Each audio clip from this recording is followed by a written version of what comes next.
اسی علم کے حوالے سے اس شخص سے متعلق یہ 4 باتیں جو ہیں لکھ دی جاتی ہیں۔ اب اس کو سمجھنا چاہیے، اصل میں جو بات مسئلہ تقدیر کے سمجھنے میں، جو یوں سمجھیے کہ ایک بہت آسان فارمولہ ہے اگر سمجھنا چاہے انسان، اور یہ میں عرض کر چکا ہوں کہ سمجھنا چاہیں گے تو سمجھ جائیں گے، تفصیل میں جائیں گے تو الجھ جائیں گے، اور مناظرہ اور مباحثہ کریں گے تو گمراہ ہو جائیں گے۔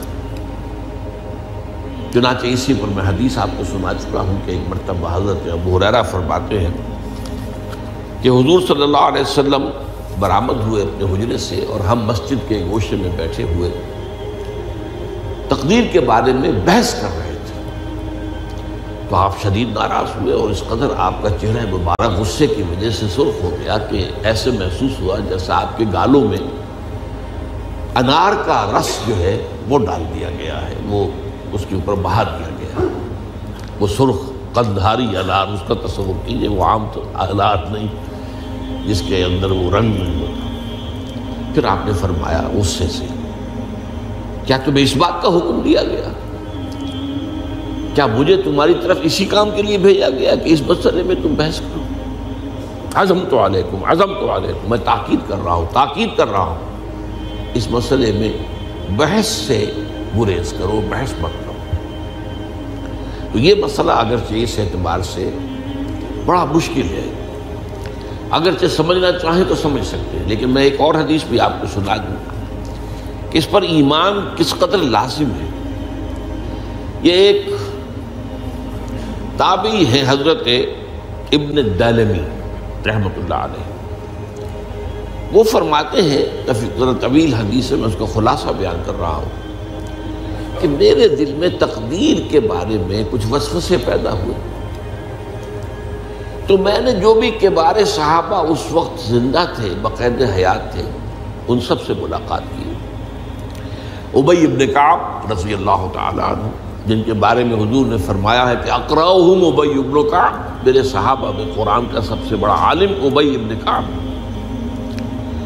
ان کے علاوہ عبداللہ ابن مسعود کے پاس بھی میں گیا رضی اللہ تعالیٰ عنہ، جن کی حدیث ہم پڑھ رہے ہیں۔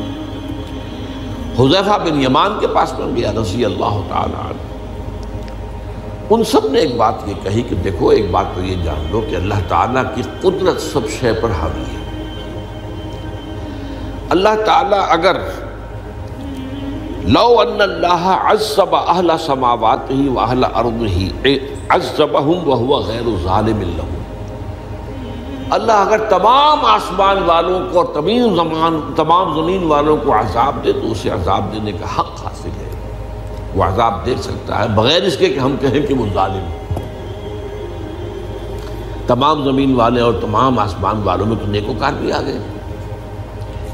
یہ اصل میں ایک بڑا اہم مسئلہ ہے کہ جو ہمارے اور معتزلہ کے درمیان مختلف فی ہے۔ معتزلہ ہی کے انداز میں اہل تشیع کا عقیدہ بھی ہے کہ اللہ پر عدل واجب ہے، اہل سنت کے نزدیک اللہ پر کوئی شے واجب نہیں، اللہ کا اختیار مطلق ہے، جو چاہے کرے۔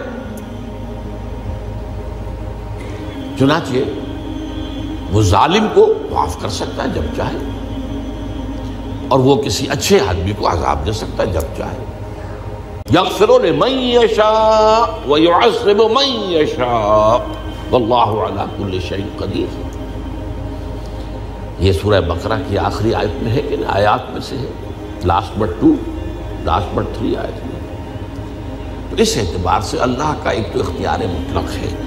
پھر میں زید ابن ثابت کے پاس گیا تو انہوں نے یہی بات مرفوعاً بیان کی کہ میں نے خود حضور سے سنی ہے یہ بات۔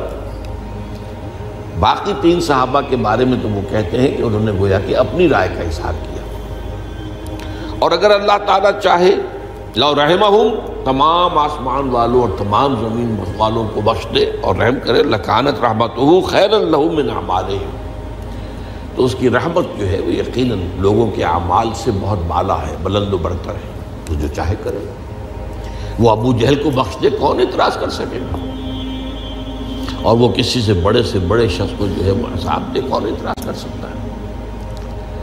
اس اعتبار سے پھر انہوں نے فرمایا وَلَوْ أَنفَقْتَ مِثْلَ أُحَدٍ ذَهَبًا اور دیکھو ابن الدینمی جان لو، اگر تم احد کے پہاڑ کے برابر سونا اللہ کی راہ میں خرچ کرو گے فی سبیل اللہ، ما قبل اللہ منک حتی یؤمن بالقدر، اللہ تعالیٰ اسے تم سے قبول نہیں کرے گا جب تک کہ تم تقدیر پر ایمان نہیں رکھو۔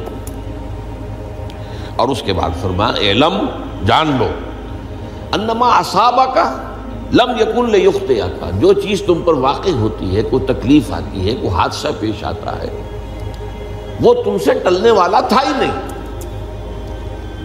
مطلب یہ کہ تم سوچو کاش میں یوں نہ کرتا، یوں کر دیتا، اگر یہ ہو جاتا، وہ ہو جاتا تو میں بچ جاتا، نہیں، وہ تو آنے والی بات تھی، وہ اللہ کی کتاب، وہ اللہ تعالیٰ کے علم قدیم کے اندر پہلے سے لکھا ہوا تھا، تو موجود ہے، تو وہ تو آنی ہی آنی تھی۔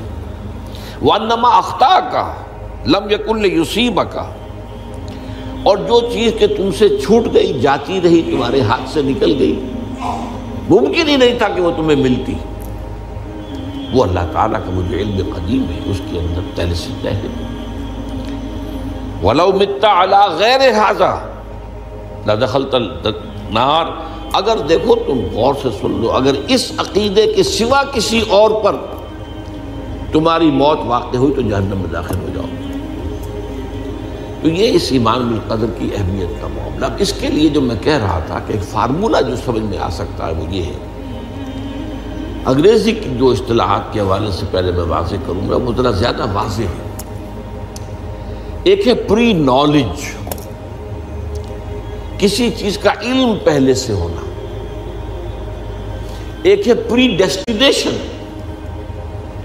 کسی شے کا پہلے سے طے پا جانا۔ ان دونوں میں گڑبڑ کا نہیں کرنا چاہیے۔ اللہ کا علم قدیم اس کے جبر کو مستلزم نہیں ہے، اس کا علم ہے یہ کہ تم یہ کرو گے، اس کا مطلب یہ نہیں ہے کہ تم اس کے جبر کے تحت کر رہے ہو۔ اس کی ایک سادہ سی مثال میں دیا کرتا ہوں، پھر میں کروں گا، سمجھنا چاہیں تو یہ فارمولہ بہت کافی ہو جائے۔ آپ کسی بچے کے سامنے کوئی کھلونا ڈال دیں، آپ کو تقریباً یقین ہے وہ متوجہ ہوگا، اسے اٹھائے گا۔ ہو سکتا ہے بچہ کسی اور دھن میں ہو اس وقت، ادھر اس کی توجہ کسی اور کو نہ اٹھائے۔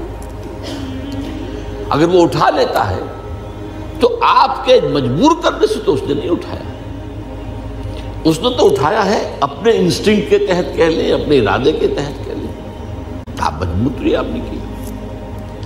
لیکن اللہ تعالیٰ کا جو اندازہ ہوتا ہے وہ اندازہ، قدر کے معنی اندازہ بھی ہے، میں بیان کر چکا ہوں آپ کو۔ اس کا جو علم قدیم ہے وہ غلط ثابت نہیں ہو سکتا، ظاہر بات ہے کہ پھر تو اعلیٰ کل شیء علیم وہ ہے ہی، اس کا علم قدیم جو ہے اس میں کوئی خطا نہیں ہو سکتی۔ یہ ہے در حقیقت پری نالج اور پری ڈیسٹینیشن، دونوں کے اندر فرق کر لیا جائے، یہ جبر نہیں ہے۔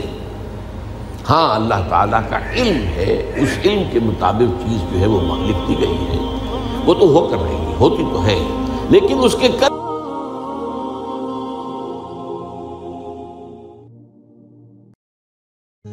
رب رب کر دے بڈھے ہو گئے اتے ملا پنڈت سارے،